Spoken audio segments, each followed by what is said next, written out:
같이 하나님 말씀을 읽겠습니다. 이 마태복음 24장 37절로 44절입니다. 우리 한 절씩 교독하겠습니다. 제가 먼저 37절을 읽습니다. 노아의 때와 같이 인자의 임함도 그러하리라.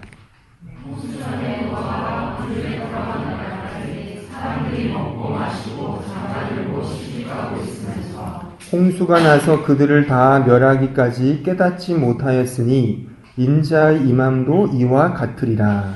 그때 두 사람이 앞에 있으되 한 사람은 데려가고 한 사람은 버려둠을 당할 것이요. 두 여자가 맷돌질을 하고 있음에 한 사람은 데려가고 한 사람은 버려둠을 당할 것이니라. 그러므로 깨어있으라. 어느 날에 너희 주가 일어날지 너희가 알지 못하느니라. 너희도 아는 바니 만일 집 주인이 도둑이 어느 시각에 올 줄을 알았더면 깨어있어 그 집을 뚫지 못하게 하였으리라. 생각하지 않은 때에 인자가 오리라. 아멘. 계속해서 마태복음 설교를 하고 있습니다. 오늘 142번째 시간입니다. 또한 24장의 말씀을 계속 강의하면서 지금 동일한 주제, 즉 종말을 대하는 신자의 자세에 대해서 그 세 번째로 살피고 있습니다. 복습을 하자면 첫 번째는 끝까지 견뎌라, 이렇게 제가 권했습니다. 또한 지난주에는 변함없는 진리이신 예수 그리스도를 의지하라, 그것이 두 번째 우리 신자의 자세였고, 이제 오늘은 그 세 번째가 되겠습니다. 또한 다음 주까지 있습니다. 다음 주는 그 다음 구절을 통해서 이제 우리가 어떻게 준비해야 되는지를 좀 우리가 생각해 보고자 합니다.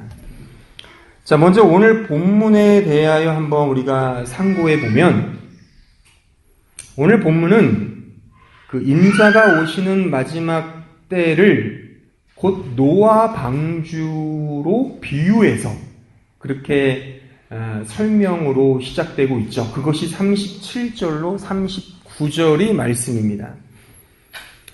그러니까 종말이라고 해서 뭔가 우중충하거나 뭔가 이렇게 인간사가 괴로운 일들만 있는 것이 아니라 우리가 읽어서 알듯이 먹고 마시고 뭐 시집도 가고 장가도 드는 그런 좀 인생의 흥미와 재미는 언제나 있습니다. 사실 인간치고 먹고 사는 문제에 초연해하거나 어떤 관혼상제에 아무런 관심이 없는 사람은 없을 겁니다. 그러니까 다 우리는 이런 먹고 사는 문제, 또 결혼하고 장가가고 이런 것들 다 우리는 해야 합니다. 이것이 오늘 이 37절로 39절의 노아 방주 사건 직전의 모습을 비유로 말씀하고 있거든요.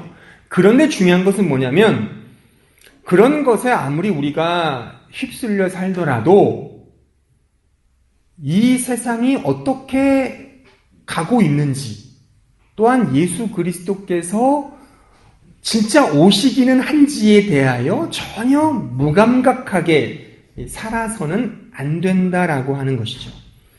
그래서 40절, 41절에 이 극단적인 비유가 나오는 겁니다. 이런 거잖아요. 두 남자가 밭에서 일을 하는데 한 사람은 데려감을 받고 한 사람은 버려둠을 당하는 거라 이거죠.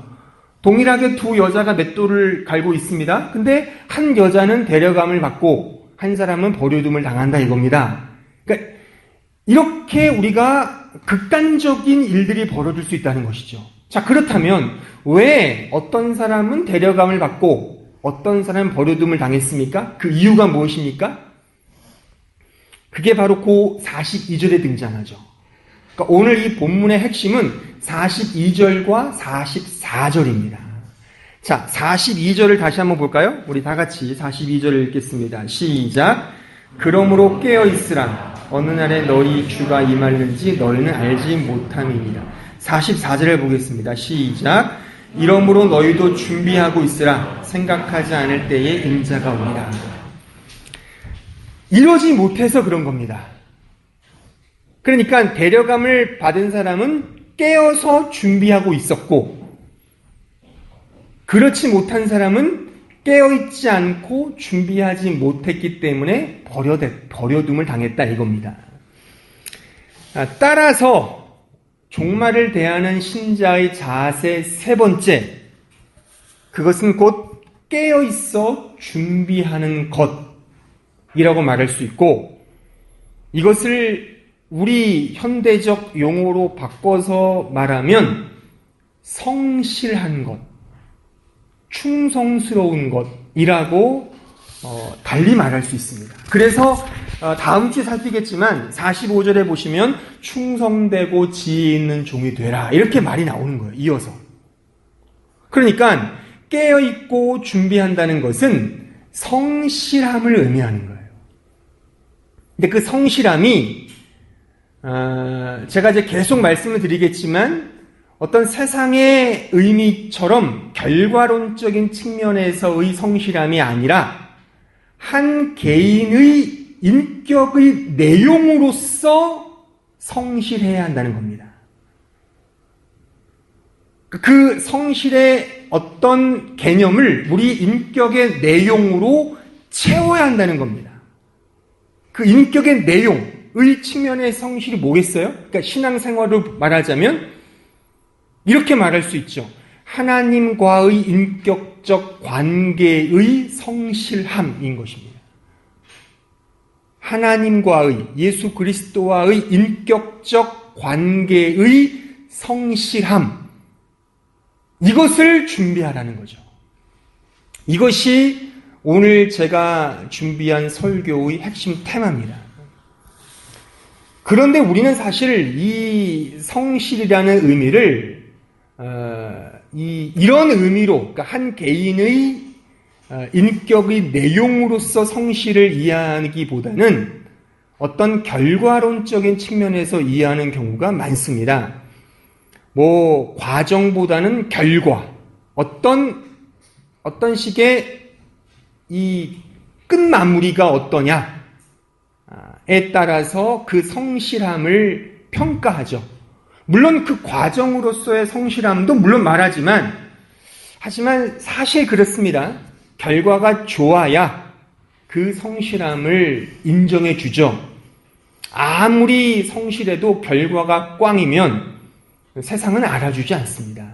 냉정하죠. 따라서 유용하냐 무용하냐에 따라서 그 성실성을 평가하는 것이 이 세상의 말하자면 냉엄한 잣대인 것입니다. 예전에 어떤 그 예능 프로를 봤는데 그런 내용이 나오더라고요. 어떤 예능인, 어떤 개그맨이죠. 그 개그맨이 학창시절에 그 학창시절 과거 뒷얘기를 하는데 이런 얘기예요. 굉장히 열심히 공부를 했대요. 성실하게. 근데 성적은 꽝인 거예요. 고등학교 학생들이 외우지 않는 어려운 영어 단어도 막 외우고, 말하자면, 미국의 SAT 영어 단어라든가, GRE 같은 그런 대학원 수준의 높은 걸 막 무지하게 외우는 거예요. 또 노트 필기도 막 굉장히 열심히 하고, 막 교과서 정리도 깔끔하게 하는데, 성적은 꽝인 거죠. 그러니까 막 웃어요. 저도 되게 웃겼어요. 근데 웃으면서 한편으로는 좀 씁쓸하더군요. 뭐냐면 아무리 열심히 성실하게 일을 해도 그 결과가 꽝이면 한낱 그 성실함은 웃음거리가 되는 것인가? 단지 그 교육 체계에 맞지 않을 수도 있잖아요. 그러니까 그 성실함을 그 인격, 그 개인의 인격의 내용으로 보지 않고 유용하냐, 무용하냐에 따라서 이 세상은 본다 이겁니다. 이 성실함의 유용성은 결국 목적성을 기반으로 하죠. 그러니까 목적성이 없으면 결국 어떠한 성실함도 대접을 받지 못하는 게 이 목적 지향성이 갖고 있는 이 성실함의 함정인 것입니다. 이게 이런 말입니다. 제가 독일에 와서 이렇게 한국과 좀 달랐던 부분이 도서관, 이 비블리오텍이라는 게 동네마다 이렇게 있더라고요. 물론 한국에서도 도서관이 있지만 이 독일의 분위기는 좀 작은 규모의 도서관이 이렇게 넓게 포진되어 있는 분위기인 것 같아요. 근데 제가 조금 의아했던 것은 그 도서관에 출입하시는 분들이 주로 노인분들, 아주머니들이 굉장히 많았어요. 그런데 제가 생각하는 한국 도서관의 풍경은 이런 거거든요. 수험생, 어떤 취준생들이 도서관을 차지하여 열심히 공부하는 모습들이 그려진단 말이죠. 네? 그러니까 시험을 목적한 사람들이 도서관에 앉아서 공부를 하는 거예요. 제가 나쁘다는 말이 아니에요. 근데 생각해 보세요. 그냥 순수하게 책을 읽고 싶어서 도서관에 갈 수 있잖아요. 근데 이런 부분이 조금 부족하지 않냐 이거죠. 우리나라는. 그러니까 제가 예전 전도사 시절 때 시간이 날 때마다 종종 도서관에 갔었어요. 가면은 뭐 친구들을 만나거나 어떤 지인들을 만나면 꼭 저에게 묻는 거예요. 뭘 묻냐면 뭐 공부하세요? 뭐 준비하세요? 저는 준비하는 것도 없고 그냥 시간 나서 간 거고 그냥 책을 보고 싶어서 간 건데 꼭 만날 때마다 뭐 앞으로 어떤 시험 준비하러 도서관에 왔냐고 그렇게 저에게 묻는 거죠. 어떤 목적을 가지고 왔냐 이거죠. 그러니까 그 성실함이 말하자면 이렇게 어떤 목적 지향적이지 않으면 대접받지 못하는 게 사실 이 세상의 성실함의 평가입니다. 좀 냉정하게 말을 해서. 그러니까 오늘 본문에 사실 제가 아까 설명드렸듯이 40절로 41절에 두 사람의 비유가 나오잖아요. 그러니까 한 사람은 데려감을 받고 한 사람은 버려둠을 당하는 이 말씀을 읽으면서 어떤 걸 느끼셨습니까? 조금 이런 생각은 들지 않으셨어요? 좀 하나님이 너무 하시는 것 같다. 혹은 뭘 좀 이렇게 골탕 먹이려고 하는 거 아니냐. 그러니까 요 의미가 이제 앞으로 25장에 가면 왜냐면 잘 아시는 열처녀 비유가 등장해요. 열처녀 비유가 뭐냐면 5명은 지혜롭고 5명은 미련하다 이거죠. 그래서 신랑이 더디 왔단 말이죠. 더디 왔는데 결국 5명만 이제 신랑의 초대를 받고 5명은 문 밖에 서서 슬피 울며 이를 갈았다는 내용인데 제가 느낀 건 뭐냐면 그 겉 표면으로 보면 신랑이 왜 늦었냐 이거죠. 하필이면 왜 늦었냐 이거죠. 아니, 늦게 오지 않으면 되잖아요. 근데 왜 늦게 와서 골탕을 먹이냐 이거죠. 그러니까 왜 이러냐는 거죠. 근데 그 이유가 뭐냐면 어떤 사람은 일부러 골탕 먹이려고 함도 아니고 그 의욕을 의도적으로 상실하게 하심도 아니고 그 개인의 인격의 성실함을 보기 위함이라 이겁니다. 그 개인의 인격이라는 것은 평상시에 혹은 갑작스러운 어떤 사건을 통해 드러나잖아요. 그래서 언젠가 말씀드렸듯이 인격이라고 하는 것은요, 결정적인 순간에 드러나거든요. 하지만 그 인격은 사소한 일들을 통해 만들어지거든요. 그러니까 이게 인격의 성실함이죠, 말이죠. 보세요. 만약 내일 시험이 있다고 생각해 봅시다. 내일 시험이 있다고 생각하면 아마 다들 공부할 거예요. 왜요? 좋은 성적을 얻기 위해서. 그쵸? 그런 목적과 어떤 결과를 위해서 우리는 성실하게 일을 할 수 있어요. 근데 그렇게 되면 진짜 이 사람의 인격이 성실한지를 알 수 없잖아요. 그쵸? 그래서 갑작스러움이 필요한 것이고 평상시에 어떻게 하는지를 보고 싶어 하는 거죠. 그런 의미 속에서 깨어 있으라, 준비하라 이 말인 것입니다. 제가 중학교 1학년 때 아주 무서운 영어 선생님이 있으셨어요. 제가 그분의 이름도 잊어버리지 않아요. 송재근 선생님. 그분이 다른 학교에 계시다가 우리 학교로 이렇게 이전해 오셨거든요. 그때부터 소문이 자자했어요. 야, 저쪽 중학교에 초토화시켰던 그 선생님이 우리 학교 오신단다. 아주 벌벌벌 떨었죠. 진짜 무서웠어요. 막 중학교 1학년인데 애들을 개패듯이 패는 거예요. 막 그땐 그랬어요. 근데 어느 날 아침 일찍 학교에 갔는데 그분을 만난 거예요. 교정에서. 그것도 여러 번. 거의 막 아침 이른 시각, 거의 새벽 미명에 이제 뭐 예수님 만나는 것도 아닌데 이제 그분을 만난 거죠. 근데 그분이 저를 보면서 그래요. 야, 성수, 너 보기보다 굉장히 부지런하네? 왜냐하면 제가 굉장히 그때는 몸이 대단히 띵띵했거든요. 막 대단히 뚱뚱했고, 몸도 느렸고, 지금도 느리긴 하지만, 말도 느리고, 몸도 느리고, 생각도 느리고, 느린 고음이었어요, 고음. 그런데 아침 일찍 저를 만난 거예요. 그러니까 이 사람이 저를 보고, 얘 이상하다, 다른 애다. 그리고서는 그 이후로 영어 시간마다 저에게 약간의 메리트를 주시더라고요. 뭐 혼을 낼 때도 좀 덜 혼낸다든가 그런 호의를 제가 받았습니다. 근데 그 사연인즉슨 제가 운동부였거든요. 그래서 일찍 간 건데 그걸 모르고 제가 성실하고 부지런하다고 그렇게 느끼셨던 것 같아요. 어쨌든 그렇게 해서 중학교 1학년 때 영어 시간을 잘 보냈어요. 그러니까 갑작스럽게 만난, 일찍 만난, 그러니까 그래서 저를 굉장히 성실하고 부지런하게 본 거죠. 그렇게 우리는 그 사람의 인격의 내용, 그 됨됨이를 그런 식으로 파악하게 된다 이겁니다. 이게 성실함인 거예요. 한 개인의 인격의 내용으로서의 성실함인 거예요. 어떤 결과지향적인 것, 목적지향적인 것이 아니라 그 인격에서 흘러나오는 성실함. 그것을 준비하자 이겁니다. 그러니까 신자에게 있어서 신앙생활이 가장 큰 열매는 사실 이 성실함이에요. 달리 말하면 그리스도와의 인격적 관계에 대한 성실함. 그 관계에 대한 성실함. 이것이 신앙생활의 가장 큰 열매입니다. 하지만 세상은 그렇지 않아요. 전혀 다른 개념으로 이것을 보는 거예요. 제가 지금 계속 설명해 드리듯이.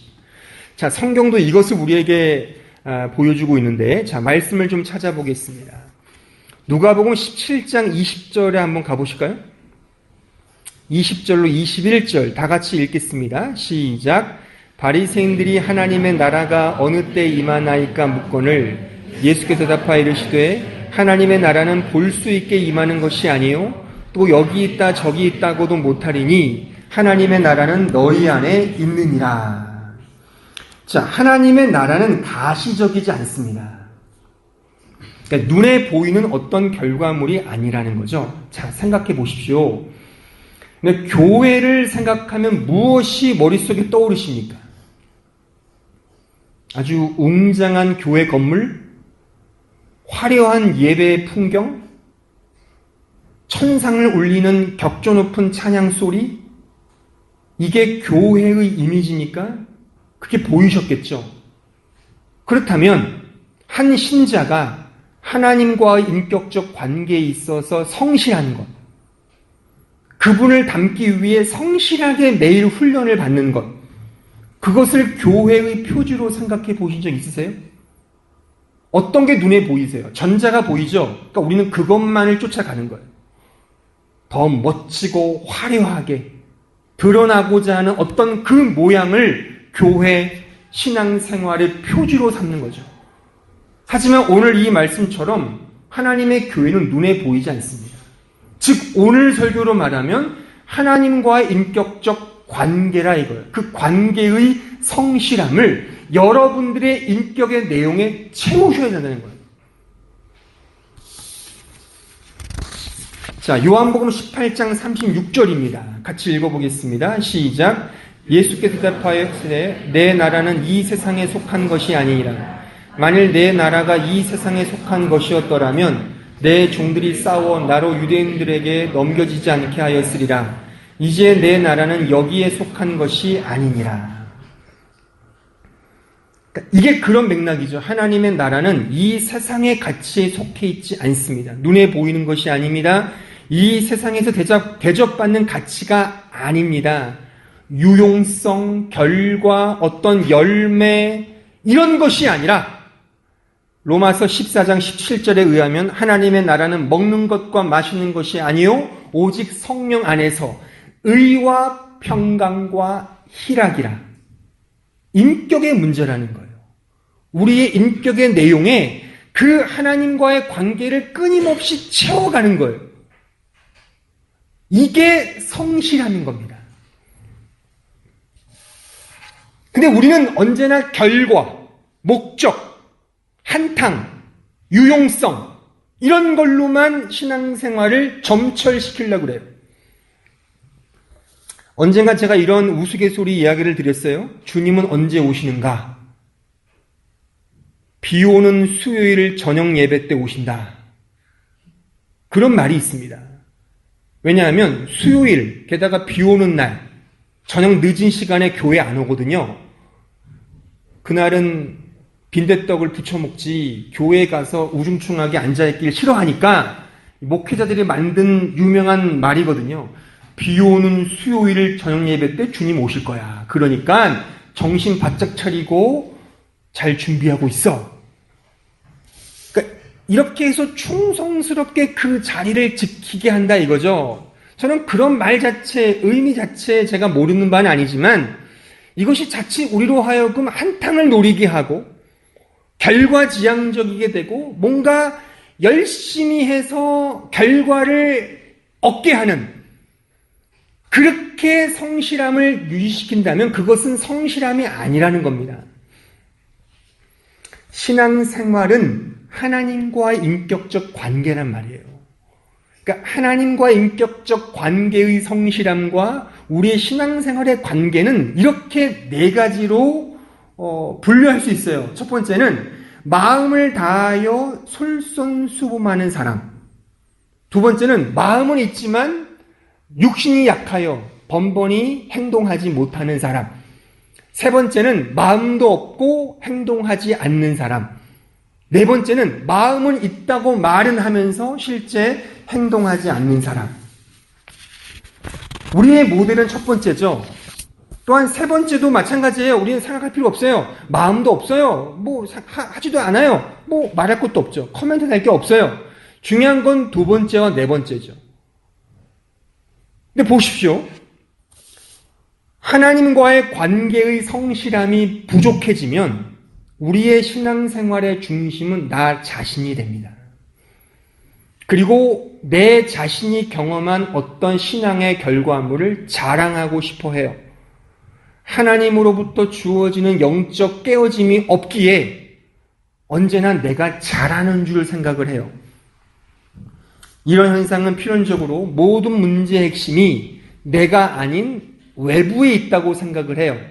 어떤 교회 탓, 사회 탓, 나라 탓, 어떤 사람 탓으로 돌리지 자기 자신으로는 생각하지 않아요. 왜요? 나는 잘하는 줄 알거든요. 그러니까 언제나 유용성으로 생각하는 거죠.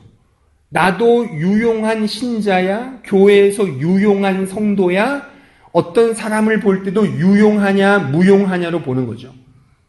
틀림없이 그렇게 갑니다. 그러니까는 교회에서도 마찬가지예요. 나는 마음은 있어. 할 수 있어. 하지만 시스템이 먹히지가 않아. 어떤 사람이 마음에 안 들어.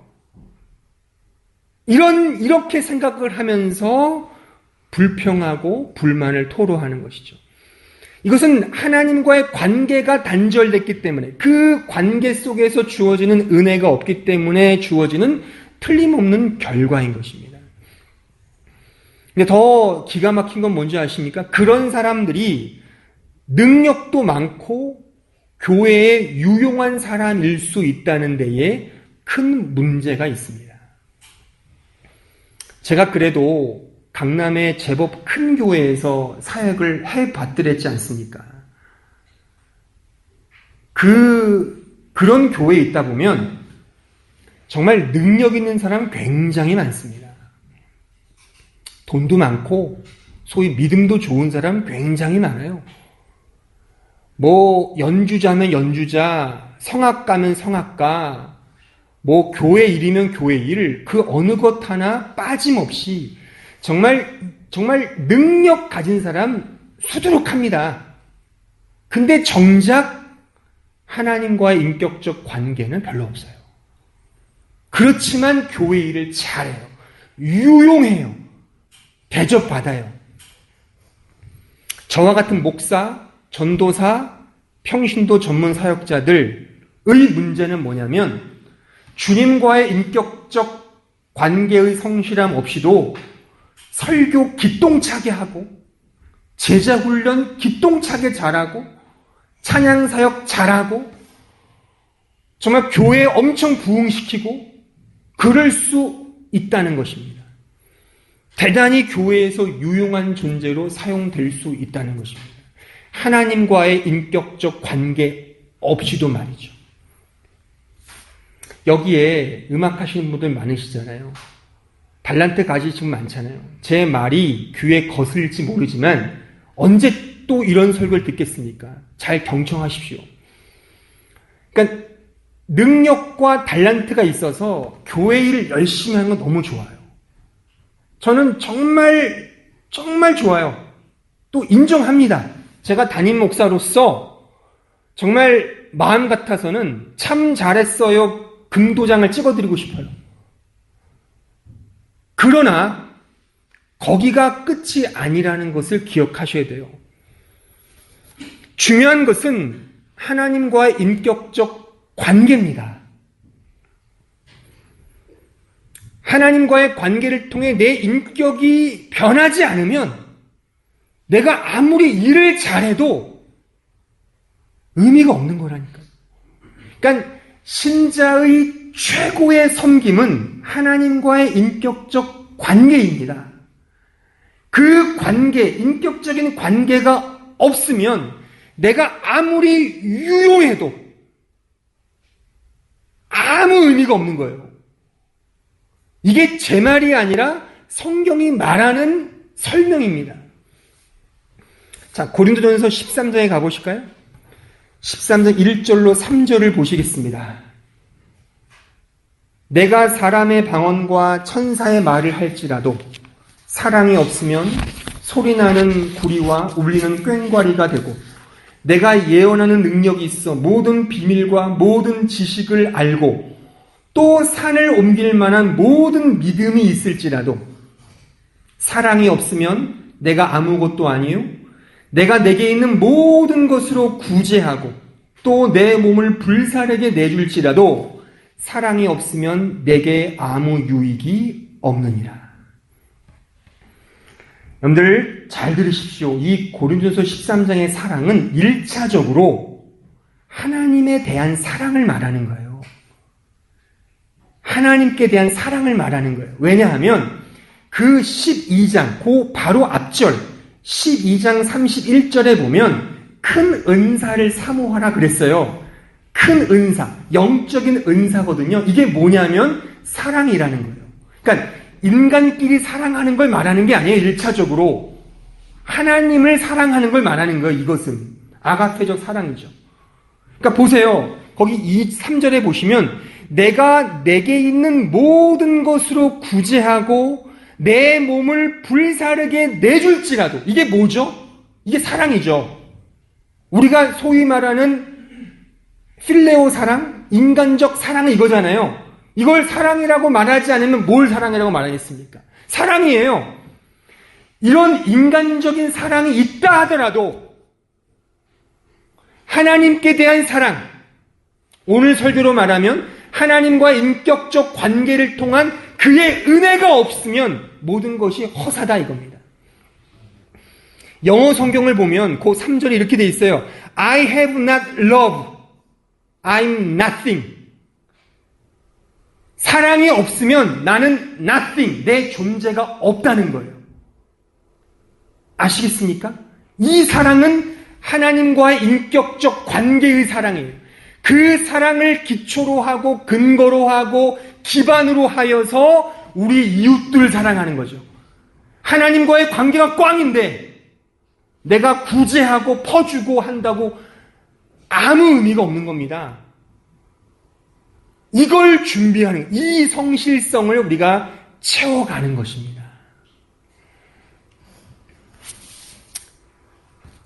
제가 좋아하는 한 사상가 중에 그 존 러스킨이라는 사람이 있어요. 이분이 이런 말을 했습니다. 인생은 단지 흘러가는 것이 아니라 성실로서 내용을 이루어가는 것이고, 하루하루를 그저 보내는 것이 아니라 나에게 주어진 무엇을 채워가는 것이다. 이 러스킨이라는 분은 영국의 비평가이면서 예술 철학자예요. 그래서 우리 교회에 예술 하시는 분이 많잖아요. 미술, 음악. 저는 이 존 러스킨의 글이나 이런 책들을 권해드리고 싶어요. 한번 읽어보세요. 이분이 이런 말을 했어요. 예술의 정의를 이렇게 말했습니다. 예술의 정의, 예술의 기초는 민족 및 개인의 성실성과 도의에 있다. 또 이런 말도 했어요. 가장 모든 위대한 예술은 자기 자신으로부터가 아닌 하나님으로부터 주어지는, 그러니까 하나님에게 있는 그것을 기뻐하는 것의 익스프레션, 표현이다.